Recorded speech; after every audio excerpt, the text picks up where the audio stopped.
그러니까 아마도 이재명 대통령이 지금 대선 전에 있었던 그 대법원의 파기환송, 유죄취지 파기환송에 딱 걸려 있는 그 부분, 허위사실 유포 관련해서 행위, 그거를 아마 삭제해서 아예 그냥 처벌 근거 규정을 없애버리자, 아마 그런 안이 올라가 있는 걸로 저는 알고 있거든요. 거기에 더해서 현직 대통령 한해서는 진행되고 있는 재판도 정지된다.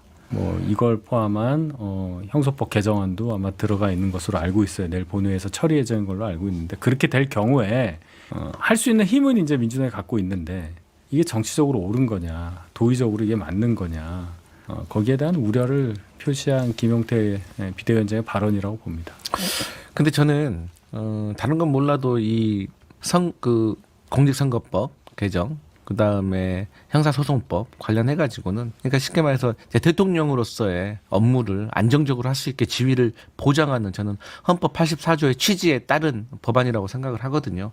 그러니까 지난 몇 년 동안 사실 온 국민이 변호사 자격증을 취득할 만큼의 법 지식을 가지고 있고, 그 말은 이재명 대통령이 어떤 상황에서 어떻게 재판을 받았고 어떤 결과를 지금 가지고 있는지에 대해서 충분히 저는 다 인식을 하고 있다고 생각하고, 이 인식은 사실 지난 총선 때부터 저는 가지고 있다고 생각을 해요. 그래서 지난 총선에서도 이재명 당시 대표의 민주당에게 어쨌든 승리를 안겨줬고, 또 그 다음 이번에 대통령 선거에서도 그 많았던, 사실 국민의힘에서 선거 캠페인은 거의 뭐 반 이재명 아니었습니까? 반 이재명과 단일화 빼놓고는 없었는데, 거기 그 선거 캠페인을 통해서도 온 국민이 이재명 후보의 일종의 사법 리스크에 대해서 충분히 인식을 하고 있었고, 그 상황을 감안해서 또 대통령으로 만들어 주셨기 때문에 저는 여기에 대해서는 국민의 선택이라고 생각을 하고 야당에서도 좀 존중을 해줬으면 좋겠다.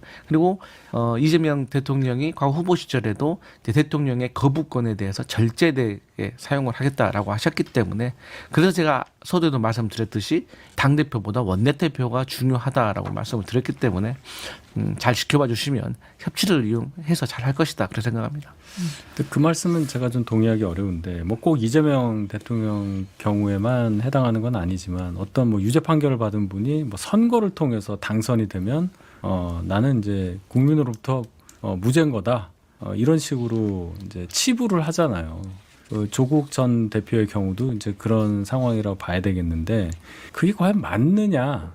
상대방에 대해서 만약에 그 상황을 바라볼 때는 강성필 대변인께서도 지금과 같은 말씀은 못 하실 겁니다. 상황이 저희 당 소속의 어떤 정치인에 대해서 벌어졌다면 다른 말씀하실 거예요. 그러니까 저는 그 얘기를 하는 거예요. 상황이 바뀌었다고 해서 다른 얘기할 상황이 절대 아니다, 이것은. 더더군다나 대통령이, 현직 대통령에 대해서 재판이 진행되느냐 마느냐, 또는 대통령이 되기 전에 유죄 취지로 파기환송된 부분에 있어서 아예 법조문을 바꿔서 면소 판결을 받아내려고 하는 법 개정 시도가 이게 맞느냐는 것에 대해서는 정파를 떠나서 누가 들어도 당연히 문제의식을 가질 수 있는 부분이라고 저는 생각합니다.